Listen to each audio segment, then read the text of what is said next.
नमस्कार, मेरा नाम डॉक्टर अज़हर परवेज़ है। मैं एक जीआई सर्जन हूँ, that means gastro intestinal surgeon. मैं Medanta the Medicity Gurgaon sector 38 में प्रैक्टिस करता हूँ एंड यहाँ पे मैं 13 साल से हूँ। क्योंकि आज एक मौका मिला है हमें स्टमक के कैंसर के बारे में बात करने के लिए, जो एक कॉमन कैंसर है, कॉमन पॉपुलेशन में पाया जाता है।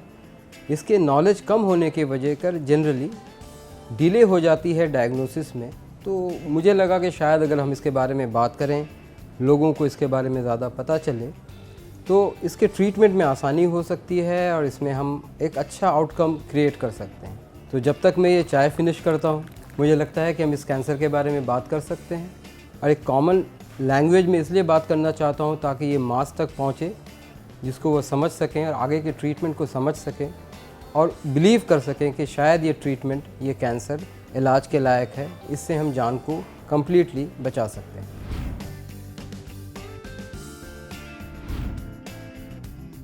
स्टमक के कैंसर या तो एक मास की शक्ल में हो या एक अल्सर की शक्ल में। कॉमनली आपने नोटिस किया होगा, एंडोस्कोपीज जो होते हैं आपके पास लेके आते हैं कि इसके पेट में एक अल्सर है। क्या हर अल्सर एक कैंसर है? इसी को समझने की ज़रूरत है कि एक अल्सर जो वक्त के साथ हील हो जाए या कुछ दवाइयों से वो ठीक हो जाती है, वो यूजुअली कैंसर नहीं होता। लेकिन जो अल्सर वक्त के साथ हील ना हो, साइज़ बढ़ता रहे, वो यूजुअली कैंसर का शक्ल अख्तियार कर सकता है। दूसरा फॉर्म कैंसर का होता है जैसे वो कोई मास बन जाए, गांठ सी हो जाए, जिससे जो स्टमक का ल्यूमन है, जो उसकी जो कैपेसिटी है वो ख़त्म हो जाए, जिससे बार बार उसके जो है वॉमिटिंग की टेंडेंसीज आती है। तो इस तरह की चीज़ें अगर छोड़ दिया जाए, ये आगे चल के कैंसर बनने के पूरे चांसेस होते हैं। अनफॉर्चुनेटली ये कहना पड़ेगा कि डिस्पाइट इतने साइंटिफिक रिसर्च के बावजूद ये कहना कि ये वजह है उस कैंसर का, हमें ये स्टमक कैंसर के लिए कहना संभव नहीं है। लेकिन हाँ, एक फ़ायदा होता है कि जब हम रिसर्च करते हैं तो हमें कुछ ऐसे वजूहात यानी कारणों का पता चलता है जिसके होने से स्टमक कैंसर होने के चांसेस बढ़ जाते हैं। तो इसको रिस्क फैक्टर कहा जा सकता है। तो ये कहना है कारण, तो हमें ये नहीं पता होता है कारण क्या होता है, बट रिस्क फैक्टर्स हमें पता होते हैं, जैसे अल्कोहल, टोबैको और smoking consumptions, smoked food. Current time में हमने नोटिस किया है कि जो लोग ओबीज़ होते हैं, अगर ओबेसिटी का ख्याल नहीं रखते हैं, जो लोगों को रिफ्लक्स का जो सिम्टम्स होता है, जिसको गैस्ट्रोइसोफेजियल रिफ्लक्स यानी कि बहुत ज़्यादा एसिड का ऊपर बनना, कई लोगों के अंदर फैमिलियल टेंडेंसी होती है। ख़ास तौर से अगर किसी इंसान को 40 साल या उससे यंग एज ग्रुप में कैंसर हो, तो डाउट रहता है कि कहीं फैमिली मेम्बर में दूसरे कैंसर्स ना हो, तो इसको फैमिलियल कहते हैं। तो ये सारे जो रिस्क फैक्टर्स हैं, ये प्रोबेबल हैं कि अगर ये हों तो चांसेस कैंसर के होने के बढ़ जाते हैं।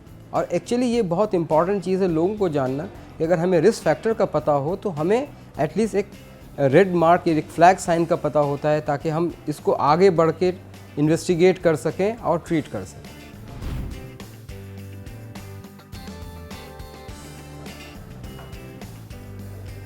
जैसे मैंने बताया, स्टमक कैंसर में अल्सर बन सकता है। अगर ये अल्सर में जनरली जब ब्लीडिंग होती है तो मुंह से खून की उल्टी का होना, अगर ये मांस की शक्ल में हो, ल्यूमन को ब्लॉक कर दे तो वॉमिटिंग का होना। बट सबसे इंटरेस्टिंग बात यह है कि 100 में से 80 लोग जो स्टमक कैंसर के होते हैं, उनमें ये क्लासिकल सिम्टम्स नहीं मिलते।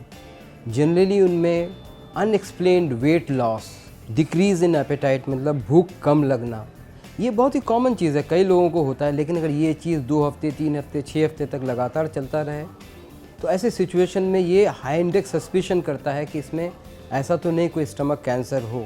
तो ये कॉमन कारण होते हैं, ये कॉमन सिम्टम्स होते हैं स्टमक कैंसर को प्रेजेंट होने में।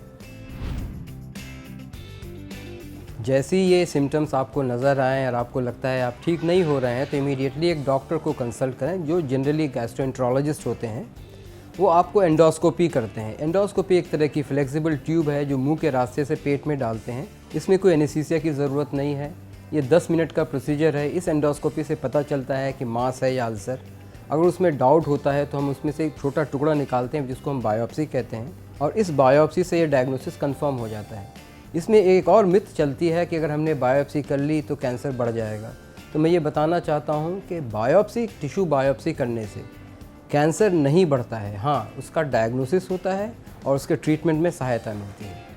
इसके अलावा एक बार डायग्नोसिस कंफर्म हो जाए तो हम बेसिक ब्लड टेस्ट करते हैं फिटनेस देखने के लिए पेशेंट की, और उसके बाद सीटी स्कैन, पेट सीटी स्कैन या एमआरआई जैसे टेस्ट जो कि ओपीडी बेसिस पे आधे घंटे में हो सकता है, इसको किया जाता है, जिससे डिज़ीज़ के स्टेज का पता चलता है।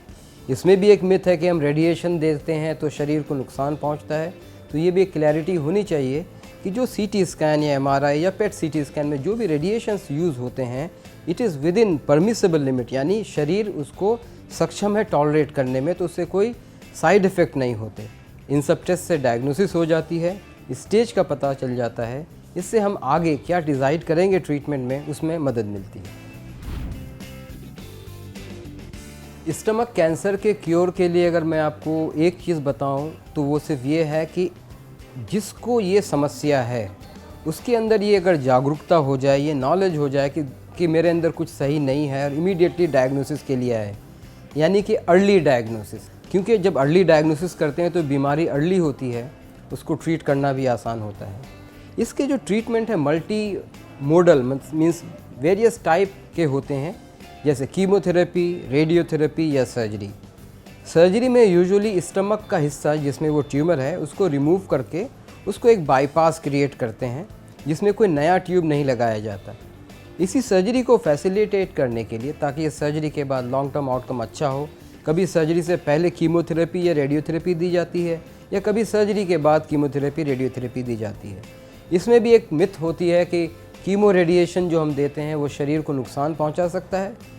हाँ, इस बात को मैं मानता हूँ कि ये दवाइयाँ नॉर्मल दवाइयों से ज़रूर स्ट्रांग होती है, बट अभी रीसेंट रिसर्चेस, रीसेंट एडवांसमेंट के वजह कर जो दवाइयाँ हैं ये अब काफ़ी पेशेंट फ्रेंडली हो चुका है, ख़ास तौर से जो कीमोथेरेपी या रेडियोथेरेपी। रही बात सर्जरी की, जो पहले ज़माने में ये सर्जरी बड़े कट यानी ओपन सर्जरी से होती थी, अब उन्हीं को हमने कन्वर्ट करके लैप्रोस्कोपी यानी कि की होल छोटे कट्स के ज़रिए से या फिर रोबोट के ज़रिए से हम करते हैं। इससे फ़ायदा सिर्फ इतना होता है कि कट छोटा लगने से पेन कम होता है, पेशेंट की रिकवरी फास्ट हो जाती है, पोस्ट ऑपरेटिव शॉर्ट स्टे रहता है हॉस्पिटल में, जिससे इवन एक्चुअली कॉस्ट कटिंग भी हो जाती है, इससे कॉस्ट सेविंग हो जाती है। और हम जब ये नए आधुनिक टेक्नोलॉजी जैसे मिनिमली इन्वेजिव या लैप्रोस्कोपी या रोबोटिक ज़रिए से करते हैं तो जनरली इसके सर्जरी के प्रिसीजन्स बढ़ जाते हैं, सर्जिकल कॉम्प्लिकेशंस कम हो जाता है। तो बाय इन लार्ज जो भी ट्रीटमेंट आज की तारीख में चाहे कीमो हो, रेडिएशन थेरेपी हो या सर्जरी हो, they have become very safe, patient friendly हो गए हैं ये, और इसको इम्प्लाई करना बहुत आसान हो गया है।